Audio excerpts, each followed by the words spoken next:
got the northern lights, lights. Baby, you just kick your feet up while I kick back. I roll one with you by my side. Hey everybody, welcome to another episode of Bold, Black, and Addicted to Bravo, because I'm Bold, Black, and Addicted to Bravo. I'm your host today, Nyemade, and I'm so excited to bring you my guest, Elle, and we are going to talk about an interesting topic, but first I'm going to go ahead and let you introduce yourself. Oh, thank you. I've never done that. Hi, guys. I'm Elle Mirasaki of Housewives and Chit Chat, and I'm excited to be sitting here chit-chatting because I, too, am bold, Black, and addicted to Bravo. Yes, I love it. So today we are going to be talking about, the topic is Black and Bougie, and we are going to be talking about Black generational wealth and how it is perceived within the housewives amongst the different races. And so normally I, try to do like a game, but I'm all out of Black card revoked. So you are saved today. So I'll just ask you a couple of get to know you questions though. Yes. Let's do it. If you had to be stranded on a desert island with one housewife, who would it be? Wow. If I had to be stranded on a desert island.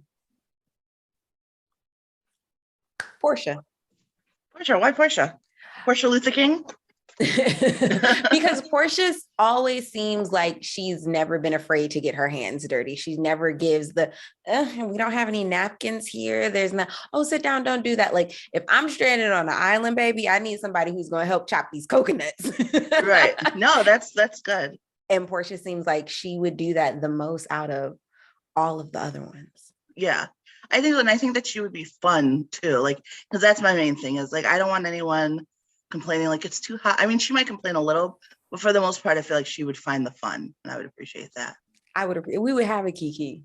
Yeah, definitely. I think she's a good one.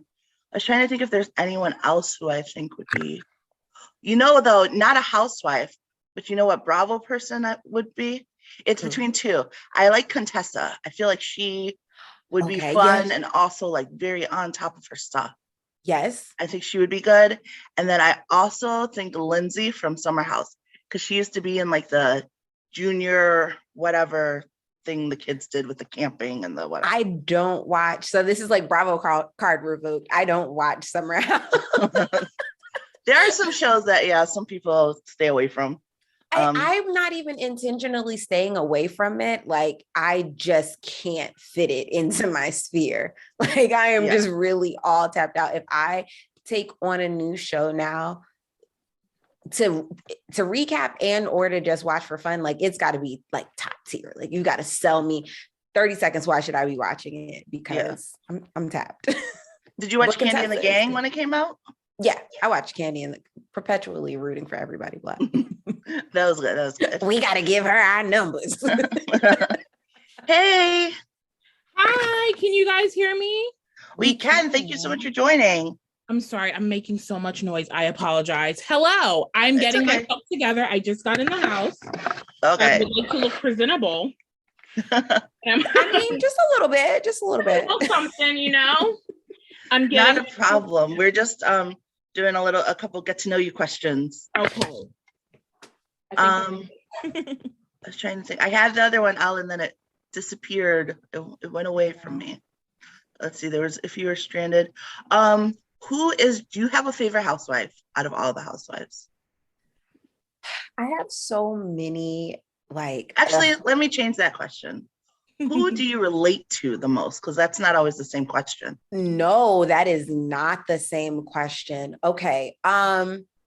In my delusional lifestyle, because I try to live that and walk in that very much, Heather Dubrow, like the not the cattiness and the like stuck up, I'm smart, kind of better than you part of it, but I could definitely build a house right now for my family of 3 where I need 13 rooms. Like I can just see it. Like I can do the podcast room, the champagne room, but in a realistic world, I lean more to the Charisse Potomac side, not the bad marriage part, but the boss, the mom, the hands-on, she's the reason we have a Potomac. and some of the ladies that we have, and just the stories that Robin has of her, like where she's just been so bold in spaces and left such a mark in a good way, you know, and she was able to do that in every area that she occupied. And I really enjoy that. That's interesting. That makes me want to go back and watch, because I missed a couple of Potomacs. Like I watched the first one, and then I think I missed like 2 and 3, and I came back at 4. Like, because Candace was already there. I watched part of Candace's first season, I think. And then I missed ladies, they give us her. But yeah, it was good. But that does make me want to go back and watch hers. I was gonna say, in my mind, in my also delusional mind, I relate the most, or I relate the most to Candy. Hey. Hi. Yes. I think that like I like her level-headedness. I think she's always generating like good ideas. I think I am too. Like in my mind, like if you gave me Candy money, I would be able to produce Candy level work, you know. And you can't really do that with everyone. Not everyone can. Well, we saw Sheree. So like money does not always make you able to like pull stuff together. But I know if I had Candy's level money, I would operate on Candy's level. So she's Candy's resources would definitely give. And not that people don't have good stories about Candy, but the Charisse taking the time to be a stay-at-home mom and then remolding what that stay-at-home mom looks like, definitely. But Candy stay in a bag burrs. Oh. Yeah. Hey girl, I don't want to butcher your name on recording, so would you like to introduce yourself and tell everybody a little bit about you? Yes. My name is Shataiya. I am I guess blogger. I do it all. I love Bravo just as much as you guys do. I do not watch Summer House. I don't. We got our cards revoked together. Yeah, I don't watch Winter House either. I just feel like it's too many people. I have my girls on Housewives. I have my, other Bravo shows I do watch, Below Deck and all that stuff. It's too many Winter House people. They're coming from all different shows. I don't know who's who. It's just a lot going on. So I just said, you know what? I'm going to leave it to the people. I'm going to leave it to the people who like it, and that's it. But otherwise, I have a podcast called Sincerely Shataiya, where I talk about Bravo stuff, pop culture, all of that. I love that. It's interesting because I've watched Summer House since the beginning, and I still enjoy it, but not as much. Like a lot more people watch it now, but it's also a lot more drama. And I get that draws crowd, but the thing I loved about Summer House was that it was just stupid fun. It was just a bunch of people being stupid every weekend, and I would just watch and laugh. Like there was drama, but even the drama was stupid. And now it's becoming like the younger housewives, and I'm just like. Yeah, like it's almost like or more like Vanderpump. It's like they're trying to make it the East Coast Vanderpump, which Vanderpump was laughs too, but always more drama. And Summer House is just more fun. But we'll see how that goes. You missed a couple questions. One was if you were stranded on a desert island, which housewife would you want to be stranded with? Right? Isn't that a question? I was like, grow out the gate, just swinging. Who would I want to be stranded with? Oh my, that's a really hard question. Oh my gosh. You know what? I didn't even answer. I realized. Yeah, who did you guys pick? Well, I just realized that I didn't answer because my answer always used to be Kyle.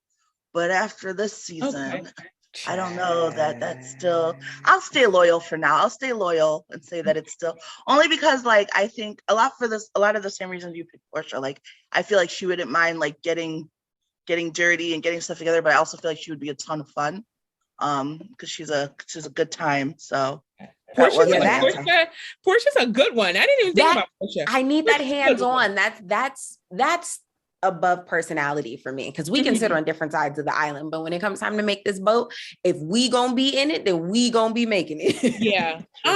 In terms of if it comes to that and getting your hands dirty and doing the stuff, Bethany.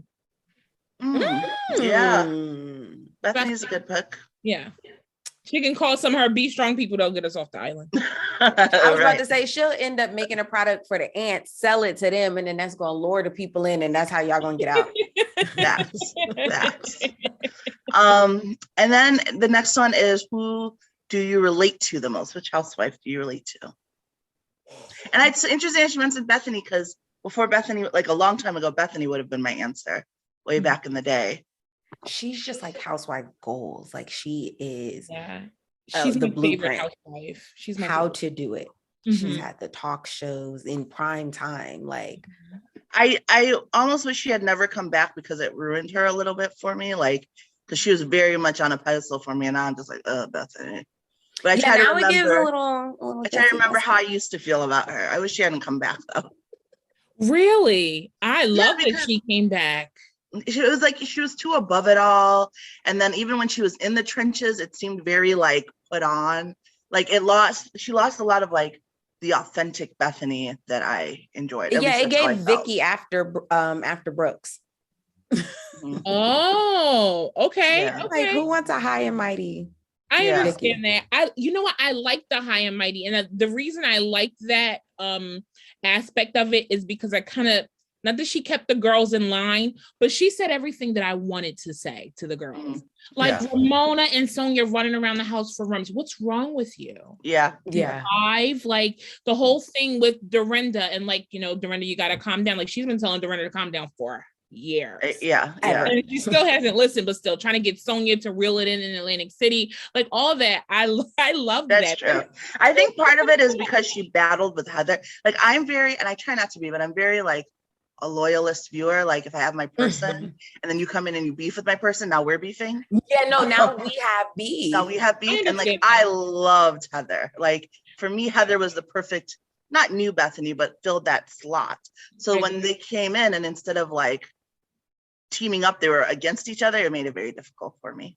Yeah. So I liked it because there's a reason that New York is my favorite. There's a reason, but I will say this, it ties into everything. When it came to Bethany and Heather, when they fixed what they had, and they were able to say, you know what? Well, Bethany was able to say, you know what?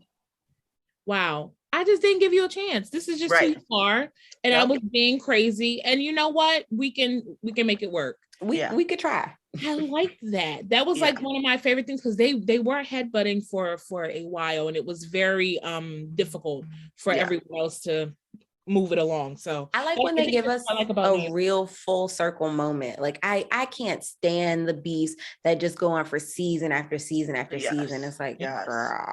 It's like, let's move on. Let's have some growth. Yeah. Or not. And then let's just stop trying. Yeah. That part too. Let's agree to disagree. Which housewife do you relate to the most? That's a hard one. I would say Quad. Well, she's not a housewife. Oh, well, we can make it Bravo sphere. Yeah. I would say Contessa.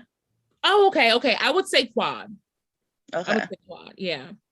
I'm not like Miss Quad. Got it. Yeah, I like the fact that Quad is like, I'm able to sit my friends down and be like, listen, baby, like I love you, but you're wrong. You're just wrong. And I think that my friends respect that side of me, because they always come to me like, okay, did I do this wrong? Do you think I'm wrong about that? So I like that. I love that about Quad. I mean, they all are like that, but I like the way that Quad delivers. Yeah. That is one of my favorite things about Married with. I honestly think Married with Medicine is like the best show on Bravo. Like absolutely. And I will not argue. Like it gives you some housewives that they're fighting, but they're also funny. Like sometimes they start laughing at the end of their fighting. Like I love that cast. It's a real sisterhood. Yeah. Yep. And we're not fighting about Birkins and your Fendi isn't getting like no. Exactly. It's real life stuff. I think that the best moment in Bravo reality TV show history is when Cecil and Simone said that they were getting a divorce, and their friends said, "Whoa, hold up, F this reunion. This reunion, we're gonna make it work. This is gonna work." And they saved their marriage. That's how. That is a love. That is a drive. That's what everybody needs in their life. And there was no question about whether it was staged. Yep. Yeah. Yep. No question, that was real. It was real. And that, I mean, I feel like there's rarely any questions about whether anything is staged with Married to Medicine. A little bit with Toya, which is, though, a perfect transition into our topic for today, which is Black and Bougie. It's the way that we view generational wealth and wealth in general with Black women. Like, do we view it harsher for them? Like, are we okay with like the luxury of like the Beverly Hills cast, but then when we talk about Married to Medicine and them wanting a ton of money, or Atlanta, then all of a sudden they're too bougie. The way that we view like Toya, or the way that we view like a Candace who grew up with money, we think that she's spoiled. So like, I just want to get into that a little bit. So like, just to start off in general, like, how do you guys think that there's a way, the difference in how Black people pursuing wealth is portrayed or received by the Bravo cast versus others? Absolutely. 100%. And I think it spans from the real life interpretation. It's what you're used to seeing. So like when my husband and I were talking about the topic, he was like, after everything that we've seen as kids, right? If Bigfoot came walking down your street, your first inclination would be like, nice costume, dude. You would not believe that it was real, and that's how you would approach it. And so it's just kind of that same thing. It's mythical. How did you get into this club? How did you get here? And I feel like the difference between Candiace and Gizelle is Candiace season 1, we were watching her and her mother actively build generational wealth. Whereas we saw Gizelle coming onto the show established and just, oh, she had a silver spoon. So it's like when we're watching you and I know, and it's like, I know that's going to work. Like I see what you're doing with that. But from the Black neighborhood perspective, there's not a lot of room out here for all of us. So like, I need to judge you before I say it's okay for you to be let into this club. Or it's just, we're always policed. Oh, well, get it, but don't spend it like this. Don't wear it like this. You need to be understated like the white people, or the white people dress like this, or, oh, well, now you wearing too much. And this, like, it's just like the policing of it all is just really ridiculous. Get your money how you get it legally, and then wear and do the things that make you happy. Period. Yes. I've never had a problem with, I don't even think about Gizelle being like a spoiled brat or anything like that. That doesn't even cross my mind. She gets on my nerves so much from other things. I can't even notice that she's a brat. Yeah, I can't even notice. Candace, people, I like that Candace is spoiled. I think that, to me, why not? What's the problem? You know what I mean? Like, let her have her cars and her mommy's rich and she gives her, why not? Right. The problem. You know what I mean? I mean, I think that people go for that because they don't want to say the truth. The truth is, they don't like Candace because they don't like her mouth, right? So they find something else to pick on. Now, to be honest, in the beginning, I liked Candace, but she was doing a little much for me, and I didn't really like her. And then I had like a visceral reaction to the fight between her and Monique, and it like made my stomach hurt. And I think it's because they were so close. Yeah. And it's like, how did we come to this? What's going on? And then when I saw how Monique was reacting, and I understand that she didn't feel remorseful and things like that, but then I also understood Candace's side. So I really do like Candace. I enjoy Candace. I mean, if you don't want a your mama joke, leave her alone. That's how I feel, because she's always going to give you a your mama, just like Dr. Heavenly's going to give you a your I was about to say, do you think it's interesting that she doesn't get the same, or that Heavenly doesn't get the same animosity that Candace does? And I think for me, though, I forgot who I was talking about it with. It's for me, like, Heavenly is like almost a character in a show. Like, so she's just hilarious. Versus I still very, very much think of Candace like a real person. And so like she crosses lines to me because she's not just playing a role. But I do enjoy her, and I do think it's okay for her to be spoiled. I don't think we allow Black people to be spoiled enough. And exactly, we constantly do the, oh, we have to, like, we believe the pulling yourself up from your bootstrap. And yes, there are definitely people who do, but most of the people at the top really were not pulling themselves up with their bootstraps. They were handed some nice boots that they just had to lace up. If they're probably laced up for them already, they just have to tie a bow. Little Mhm. shoehorn. Yeah. Stick it in. They're not worried about helping to pay bills while they're going to school. They're just going to school. Mhm. They are getting connections and jobs because somebody knows somebody else. And I think it's unfortunate that so many people, especially in the Black culture, we're so used to the struggle, right? That it's so impressive that you pulled yourself up. And yeah, that's absolutely impressive. Nepotism But is great for everybody but us. I am team nepotism. I will say it out loud. Like, my. I am team nepotism. I don't believe that, like, if someone isn't qualified for a job, they should have it. Absolutely not. Absolutely. But I think that if I'm trying to pick between someone I know and someone I don't know, that it's fine to go with the person that you know if they're qualified for the job. Mhm. And that's just how, and like, I'm always going to pick my family and close friends over a stranger. I don't Right. think that there's anything wrong with that. And I think when you get to the top, they're very open about the fact that there's nothing wrong with that, but we still delude ourselves into thinking that it means less if someone helps you get there. I'm all for helping. I want to help other people. I want them to help me. There's more than enough room at the top. We've just been told that there isn't. Right. Send that elevator back down, please. Mhm. Like, Yeah. Absolutely agree. Absolutely. I heard a also quote feel once. like- Oh, go ahead. oh, I'm sorry. I was just saying, I also feel like Bravo was missing the mark in like providing some sort of therapy, mental health services for this woman, not to justify Monique's actions at all. But Monique was definitely still postpartum. Your hormones and your body run crazy for at least 24 months after having a baby. So when you take all of these things and put it in this pressure cooker situation, it's like, I see how we got exactly where we got of all of the stresses of all of the sides, but it's like we watch season after season, franchise after franchise, people lose their crap because they're grieving or because they just had a baby. And it's just like, if it were the Real Housewives, I would like to see them filming some sort of postpartum care. If that person felt comfortable, but just completing the circle. Yeah, and she ended up going to her therapist, or to her pastor, I think, or someone, either a counselor or a pastor, which is nice. But yeah, I don't think people talked enough about the fact that she was still postpartum during all of that. Everyone talks about like, oh, how she went off and blah, blah, blah. And like, yes, but there was a little bit of her hormones. And I think that we, with mental health care, don't give people enough grace with it. We really think, and I mean, as someone who struggles with it myself, I know I don't give myself enough grace.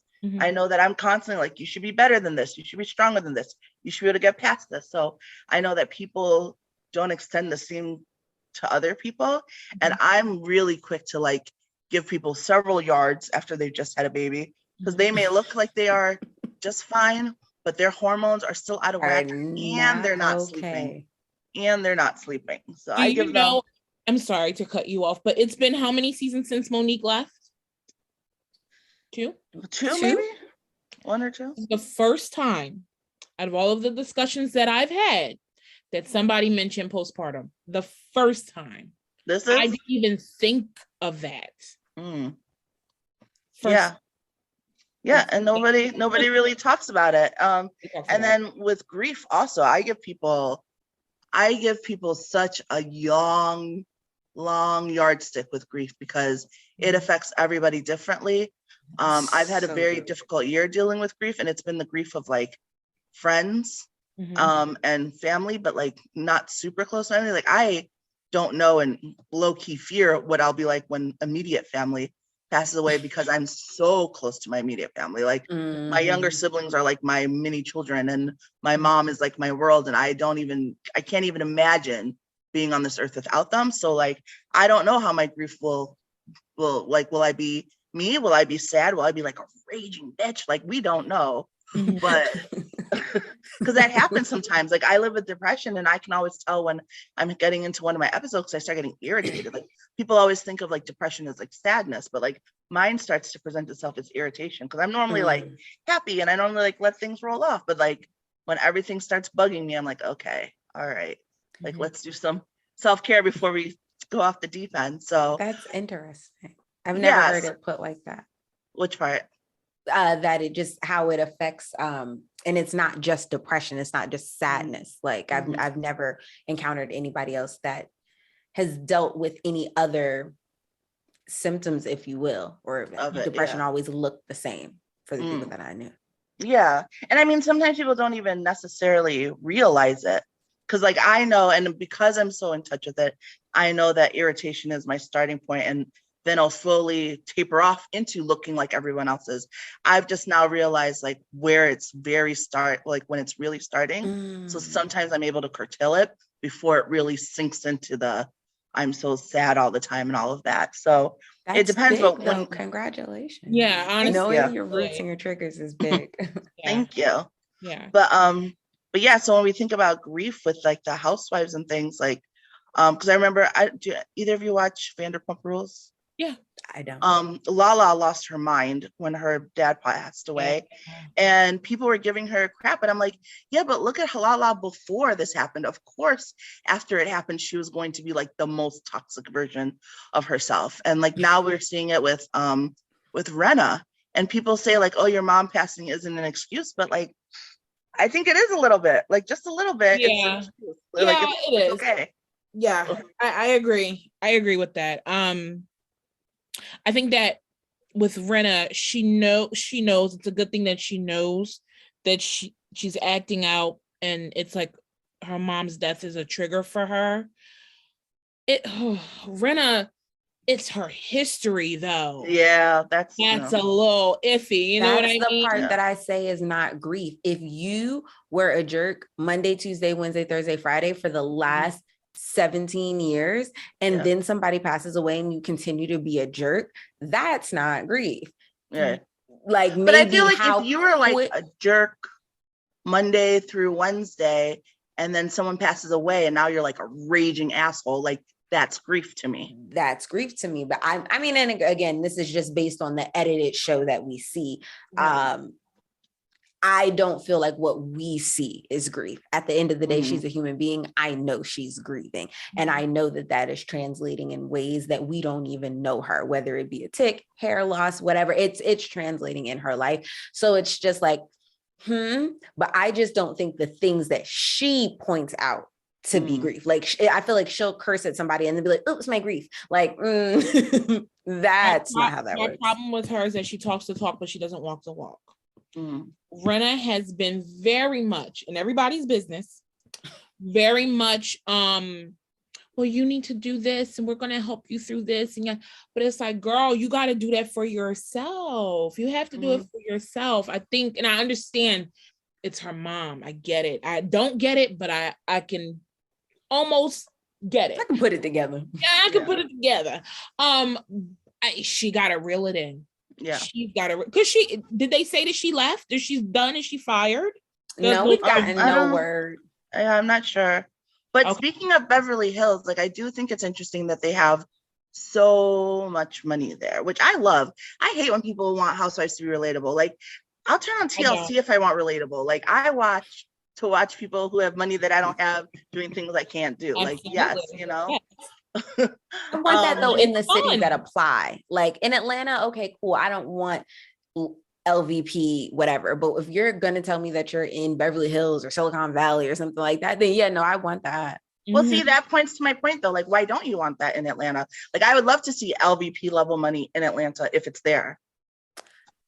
I don't want it because I feel like the Atlanta that I fell in love with was relatable entrepreneurial women. Like, and that's what I would like to see again. I would love to see them successful, of course, but I fell in love with that. And then the way that they're trying to merge into this, I have so much money, is so like materialistic and corny that it's like, again, take me back to what it was, and then find some women that can like do that and stand in that. Like, find me a good cast. That's why I think there's a good difference between like Potomac and Atlanta. Yeah. Okay, go ahead.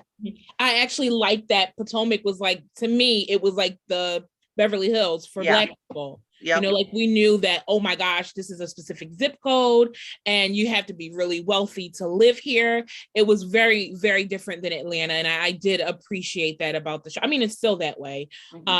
Which is why I love that Candace is a spoiled brat. Duh. Yes. Where else? Well, and it We're should here be. for it. Exactly. Well, and you know, one of the very first episodes of this, of Bold Black and Addicted to Bravo, we talked about how it took a while for people to warm up to Potomac because of that, because they didn't fit the stereotype of your Black girl, even your rich Black girl. They were very much more, I mean, they still had their things, but the casts are very different. I love it because Black people aren't a monolith. And I think it's important for us to see that just like there's a wide spectrum of white people, there's a wide spectrum of Black people. There are bougie Black people, there's new rich Black people, there's old money Black people. And it's important for us to know that they're out there and to also see it. That's why I love Potomac, and I love seeing the richness. Like you said, you don't even realize it with Gizelle. Like, she comes from money, but it's quiet, as it should be. Like, I think Elle, you were saying that they were kind of tacky with Atlanta with the new money, and they are, and that's very new money. Like, I'm so rich, I cash Trump checks.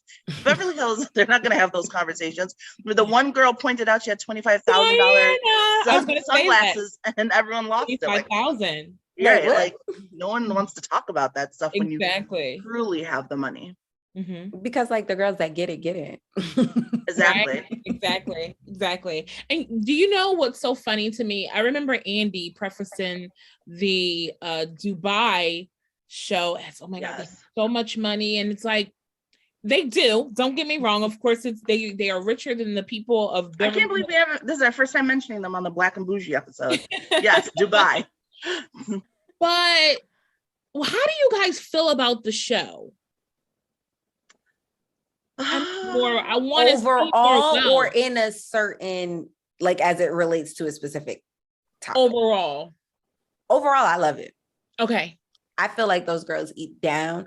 I feel like production came to produce their edits, their transitions. Do I think that it's giving the wealth and the glitz and the glam that I thought it would? Absolutely not. I would love to see more of like Nina's real friends, bring them on. Yeah. But the people with that type of money don't want to do this. Yeah, that's true. There's that part. That's very true. I want to see more money. I want to see what Andy was talking about. Like, I want Dubai is Dubai. Like, I want to see the nightlife. I want it all. I want it all, because that's another step up with Black women. We have 3 Black women on the cast. That's another step up. I want to see it. But there was also COVID, and I think we have to give them a small pass for that. That when they did film, so like we're watching it kind of on the other side of the relaxed COVID, but they were still under heavy pressures and stuff over there, and while they were filming in production rules and regulations. So I do feel like that is going to be to their advantage to kind of just hit us upside the head season 2, because it's going to be like, we outside now. I hope so, because I agree. Like, I wanted to see more Dubai. Like, I didn't want to see a lot of, we're at dinner, we're having, like, all the housewives do that in every city. Like, what, like, I want to see more Dubai specific stuff. I want to see more like rich stuff. Like, I don't know. I love seeing those types of things and seeing that that's out there and that people are living that life, because for me, it's fun. It's inspiring. And it's just fun knowing that it's there. I know some people get upset with it, but I love it. I love seeing things that I can't see regularly. Like, because to me, that's the whole point of watching TV, you know? Show me you crying in your $16 million house. I absolutely want to see that. Thank you. That's definitely what I want to, like, I want to hear about your rich people problems and how to you it's devastating, because it is, right? Like, I think a lot of times people act like because people have a certain amount of money that they don't have problems. Like you have problems across the board, no matter what. It's just your problems are going to be relative to your pay thing. And that's why I also don't adhere to money can't buy you happiness. Like, everybody has happiness and everyone has sadness, and it's just a matter of picking which type of sadness you want along the way. Do you want to cry in the Jordan River? Do you want to cry in the Hudson River?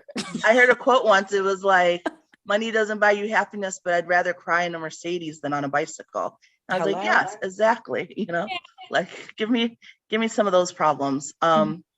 But I think it's important to remember that they do still have problems, and that for them, their problems are real, even if to us, we're like, that's nothing, Mhm. because we have bigger, in our sense, bigger problems to deal with. Mhm. How do you feel about people who are like openly, or who are open about their aspirations for wealth? Because I think Toya, and I've loved Toya from season 1. I don't know why, I just like her so much. She's always been very open about wanting like to be bougie, to love things bougie, wanting her money, and she gets a lot of crap for that. But how do you guys feel about it? For about Toya specifically? Yeah. Oh, Toya. I have a love-hate relationship with Toya. I will say, when it comes to Toya, I may not like her all the time, but I'm very fair. If I feel like Toya is right in the situation, then she's right.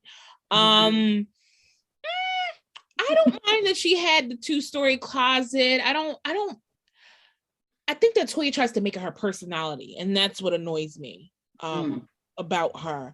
The whole get a job trope that they do to Toya, I do find it a little bit funny. I do. Before, not now, but back in the day, I would say, yeah, the girl needs to find something to do, because the way she was all in her friend's stuff, it did keep the show going. But it was like, girl, you got to find a hobby. Everybody else is off during the day doing other stuff, and you sitting home, you thinking about stuff. You got to learn how to knit or something. Yeah. Baby, Yeah. bake something. Yeah. So that was my problem with her. But I don't mind it. I think that it's just the way that she goes about things sometimes. Yeah. But I mean, even the whole making it her personality, like Jen Shaw came in making it her personality. Now I can't stand her, but she's a rough example because we know how she got her money. Yeah. But she came in and people were like, oh, we love that. We love that she's so Erica luxe. Jane We too. love Erica Jane. She's Absolutely. another one. We love it. But like, I feel like there's never a time where a Black person, and maybe I'm just not thinking of one, and if youth can think of one, great, but I just can't think of one where like a Black person has been like, oh, I'm so luxury, and we're like, yes, we love that for you. I know, but I love every time I see Toya do it.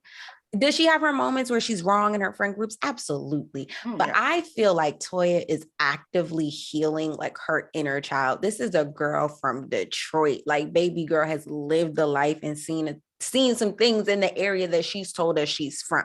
You know what I mean? So to be 40 something in a position where they can put themselves in a position to create generational wealth, I feel like she's like we're literally seeing her joy in those moments that we say that she's attached it to her personality.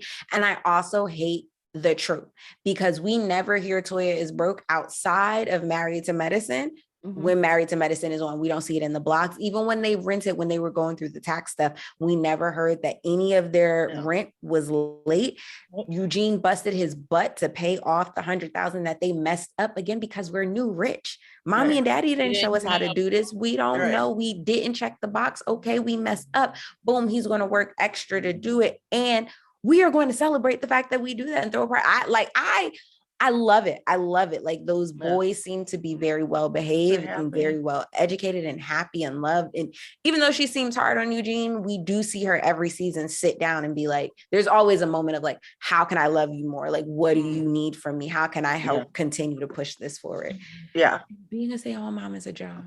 Actually, no, I was just about to say that. It actually, and as someone with no kids, no inclination or wanting of them at all, I have so much respect for stay-at-home moms, though. Like, part of the reasons why I don't want them is because I recognize how much work it is. I think there's a lot of people who are really like illusioned about what it is to raise children and how much work it is. Like, I used to nanny in the summer. That's knowing how much work kids are is why I don't want them. So I have so much respect for stay-at-home moms, because like it's nonstop, like if I don't want to answer a work email, I can just like ignore it for a minute and get back to it. Like, you can't just ignore your child calling your name.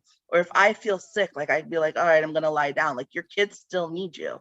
And I feel like it especially bothers me in relationships where people negate how much the stay-at-home mom or dad brings to the situation that allows the partner who does work the peace of mind to work. Like, knowing someone is at home taking care of your kids, answering the call when the nurse calls because they're sick, going to those meetings, like that is all stuff that the person going to the office no longer has to take care of.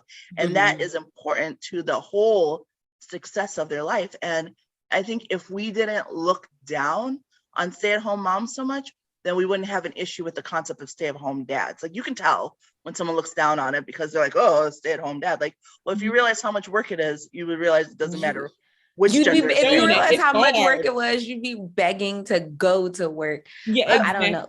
Like my husband and I, when I first started staying at home, we like finally had a conversation after arguments of not seeing whatever both sides. And one day I was like, dude, listen, I ain't trying to have a pissing competition. We both pissing. So like, cool, got it. So here are all the things that I see from my perspective. I see that you do this. I see that this is hard. This is da, da, da, da. You, when you're ready, come back, tell me all the things that you see. And then what I'm asking is that when we communicate with each other, we communicate from that space. I understand that you've done a lot. I'm asking you, could you such and such? And you to me, I understand that your day's already been long, but could you, or don't worry about this, I'll take care of this. Like, like, let's just get it out there because we're both working. Let's just stop arguing about that. Yeah. And I think that's good. I think it's good that you have that communication because, like, from what I can see from just watching shows, a lot of the problem is like the person who goes to work comes home and wants like a breather or wants a moment. Well, the person who's been there all day hasn't gotten that moment. They want a breather. They want a moment too. So how do you navigate that? So you each get a breath. And I think like that's one of the most important things. Once you communicate towards past that, I think it's very helpful. But overall, I think just giving stay-at-home moms their respect, like part of why Eugene is so successful is because of Toya. Like, put respect on her name. Hello. Exactly. I think that I don't necessarily want kids right now either. I say that I don't want them, but I don't know, maybe later on I will want them, but I like to sleep. So, and I know that it's not much of that. It's not much of that when you have a kid. I can't see myself being responsible for a human being. I'm sorry. I still don't know how they let me do it, but here we are. I think that people, when they negate all the things that stay-at-home parents do, I kind of dig a little deeper. And I always wonder, well, how exactly are you raising your children? Like, what are you doing to raise your children? Because what I'm seeing now, what I've been seeing for years, is that, of course, how we are raised shows up when we get older, right? Yeah. And we have to heal our inner child. There's a lot of trauma and things that have happened to us. And maybe our parents, there's no handbook on how to be a good parent. And they try their best. Some of them don't try at all. But we have to heal from that. And there's so many, I like Married to Medicine because I think a lot of them do recognize that there's an issue and they try and work through it, especially when it comes to their friendships and how they communicate with one another. But as an adult, I'm seeing so many people. I'm looking around. I'm like, what happened in your childhood? Like I'm somebody's therapist. Right. What was it, baby? Tell me about that. Who hurt you? Well, just like, you're able to see what your triggers are. You're able to look at yourself and say, okay, well, I get a little bit angry and I know what's coming up. Like my best friend told me yesterday that I'm very self-aware as a sensitive person because I'm a Pisces and she's a Leo. And excuse me, I am a Pisces too. Are you? When's your birthday? I love Pisces. March 14th. Mine is March 13th. That's my grandmother's birthday, as well as Kathy Hilton's. Oh my God. That's awesome. Yes. Yeah, you tell that Leo person. I know my mom's Leo, my best friend's Leo. They're a day apart. It's ridiculous. I looked at my best friend's chart and she has no water. There's no water there. No, So that's the problem. I always call her Miss No Water. But we're very different in the way we approach certain things. I'm very sensitive. I try to see people's side, and I think that we had to take a little break from our friendship, but then we're back and we're doing very, very well. We're still working on it, but we're doing very, very well. And I give her a different perspective, you know what I mean? And she's like, well, I never thought about that. And I'm like, you know what? It's okay to be vulnerable. Like, it's okay to be vulnerable. A Pisces to everybody. Yes. Yes. I never thought about that. Like, that's half of my conversation. Yeah, exactly. And I've learned that, and Married to Medicine taught me this too. Like, the vulnerability is like probably one of the most important things when it comes to relationships. Thank God for Dr. Brene Brown. She was just saying she studies shame and vulnerability. And I looked at how relationships can just really be messed up and fall apart because somebody can't be vulnerable. Yeah. But that comes with the privilege of time. Like when we talk about generational wealth, we normally always equated the conversation is always around money. We never say like we want our kids to have the time to be self-aware. We want our kids to have the time to experience all of their emotions. That's not something that we get societally, and it's not something that we get inside of our community. So to just be able to have the privilege of time to be self-aware in and of itself, like, is richness and just giving like a level of peace. Like I love the soft parenting movement that's happening. I live for it. Like I don't have kids, but I will share those videos because it's so important, and we are so accustomed to being so harsh to the spankings and the yellings. And it's like, but you do realize like where we got our discipline from. Like, not that everything goes back to slavery, but everything does go back to slavery. And it's like, we should not be the slave masters of our children. Like we should give them the space to feel comfortable, to talk, to grow.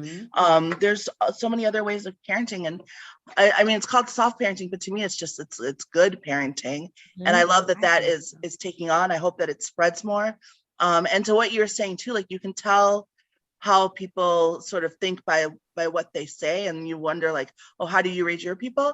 I always think that when people say like, oh, boys are so much easier to raise than girls, I'm like, not if you're doing it right. Like, not if you're raising like really well-functioning men who are good members of societies, who know right from wrong, who don't have toxic masculinity, who are able to support women, who are able to be vulnerable, like you said. Like there's so much that goes into it, that if you're raising them right, like it's not that much easier, to be honest. Maybe on one level you worry slightly less, but also not if you know the statistics, you don't really. Like if you're really aware, you're not worrying that much. These girls though.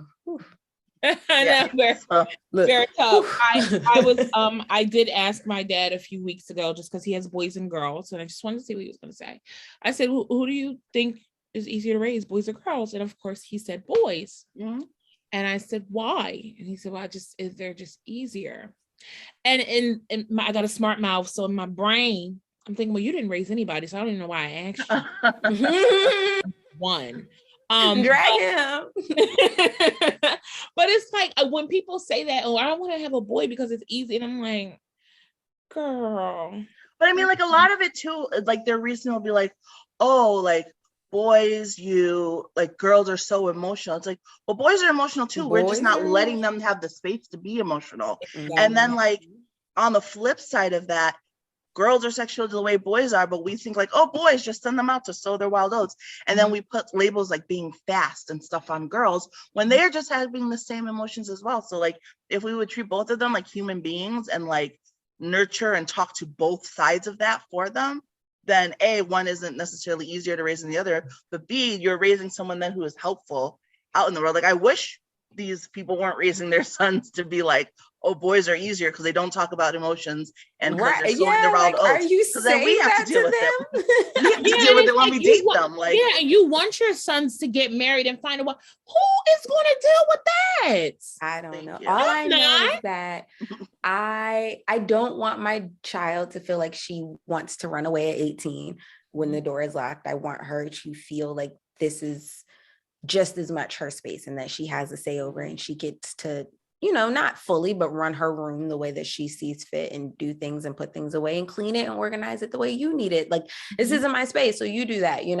but you've got to be self-aware in all of those things, and you've got to help, and you've got to, when you realize your privilege in a situation, you've got to make sure you don't use that or weaponize that against somebody else, and like be a good person. And then past that, my little one is 8 this month, and I pray for the people that even attach themselves to our family and to our bloodline, and that like she finds someone who loves her and their morals are linked with what we have going on in our family foundationally, you know what I mean? And after that, child, it is what it is. Well, I mean, as a parent, how do you deal with finding that line between making sure that they're cared for and that they have what they need without being overly spoiled? You mentioned privilege, and we just mentioned it, like we want Black privilege, like we want a level of being Black and wealthy and being able to have all of those things, but that can lead to, you know, sometimes you being teased because of what you have. Like, how did you deal with it growing up, and then how do you plan on dealing with your child? So I dealt with it growing up in more of the race space, because again, my parents worked hard and that they didn't want me to go to certain schools, so they put me in private areas, which then led to me being one of few Black kids The and only white Black girl in the class. That was my entire and so childhood. That is where it presented itself. By the time I got to like high school, the area that we were in, that was more than norm. So I didn't really experience that. So even like in the Candace situation, that was normal, her having a house. My parents brought 3 townhomes, one for each of me and my sisters. They got it when we were still in high school. And the deal was when we go to college, we didn't have to stay on campus. We could stay at the townhouse, have somebody come in, rent it out or whatever that would help pay towards the mortgage. And then once my parents paid it off, it would be mine. I could either keep it, move in, whatever, or sell it, and it would have to go to more real estate property. And I had multiple friends who had parents who had situations and things similar that was set up. That was normal but I got, you know, friends that would be like, oh, you know, Elle's parents going da da da da. And then I got my parents like with the Cosby or My Wife and Kids, like, well, you ain't got nothing. I got such and such. So they telling me to work hard. And my friends like, oh, you got it. And I'm like, it's falling flat.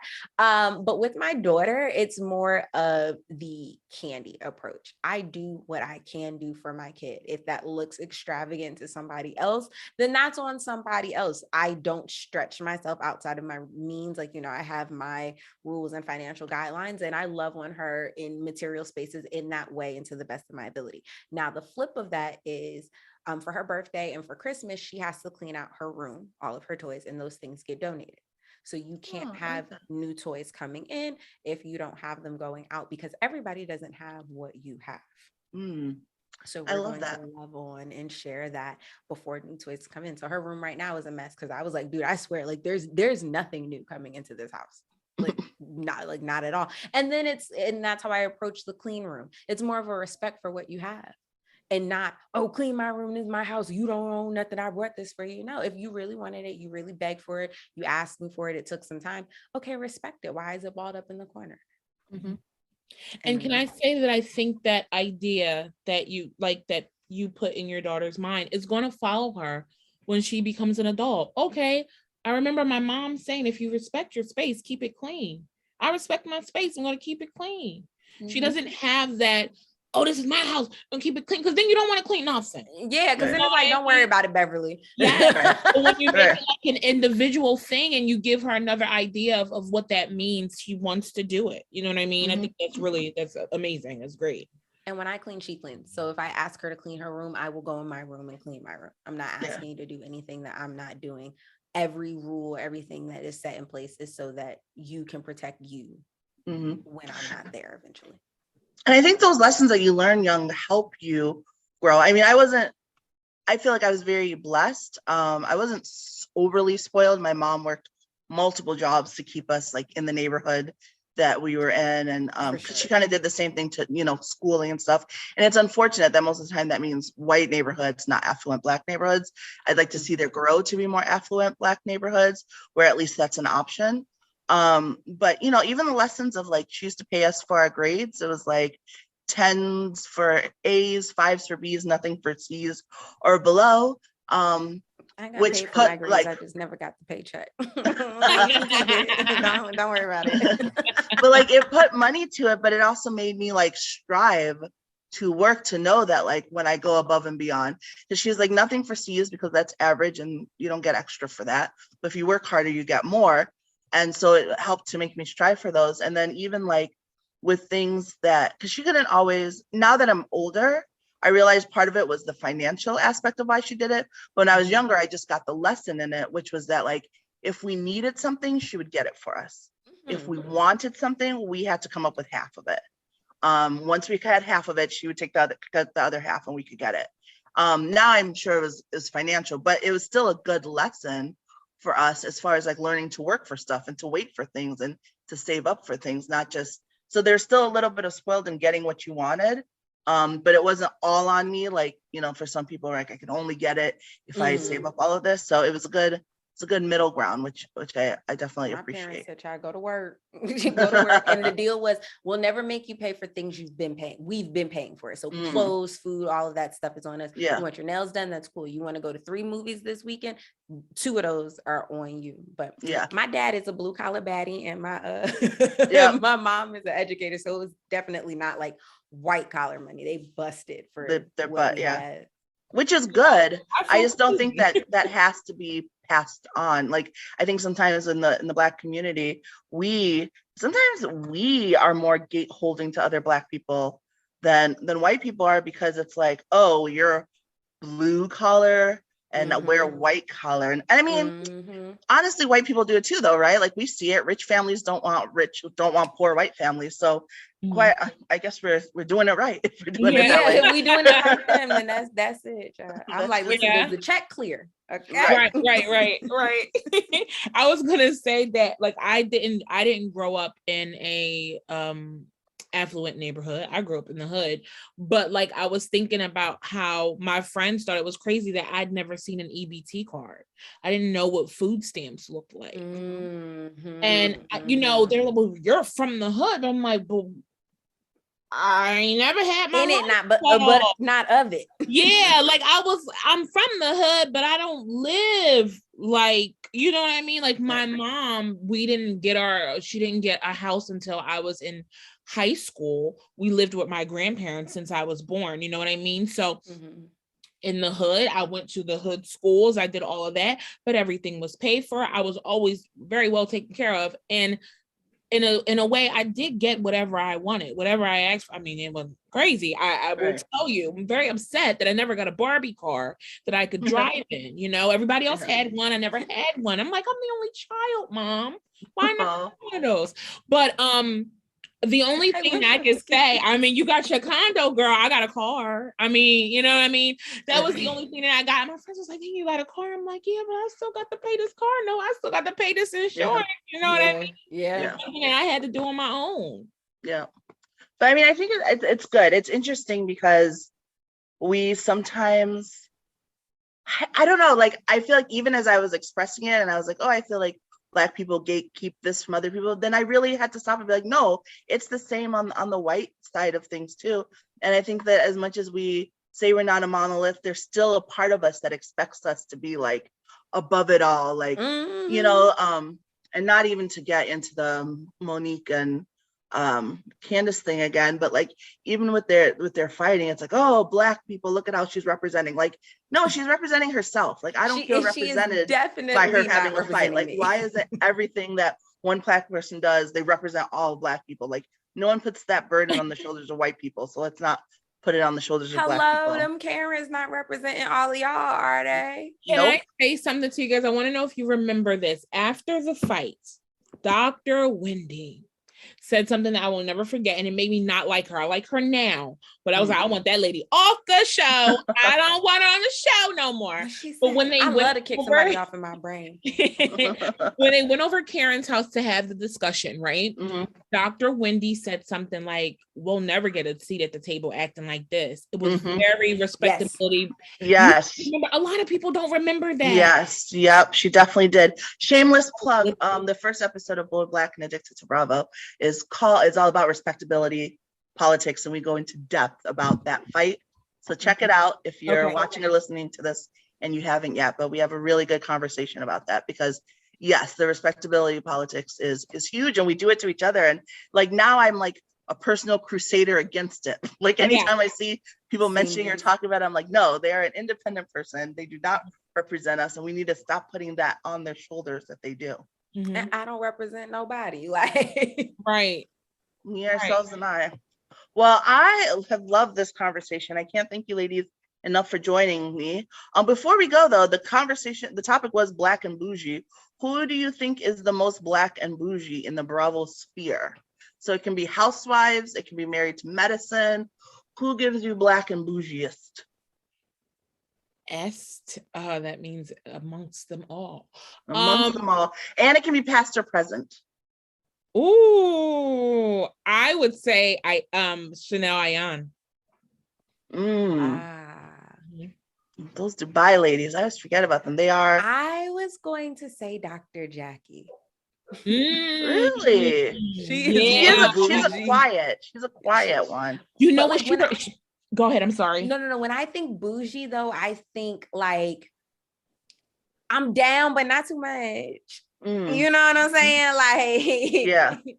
I worked hard for this black card. Like, we won't be doing that, but like, bro, I'm doing it like that. Like, yeah. And you know, the I got the check. The check gonna clear. The credit gonna get me through the door every time. And I'm gonna sit here with my glasses on at the strip club, and I'm gonna look at that. It's so bougie to me. Dr. Jackie reminds me. I know this is going to sound crazy because they're not really the same, but she reminds me of Tinsley's mom.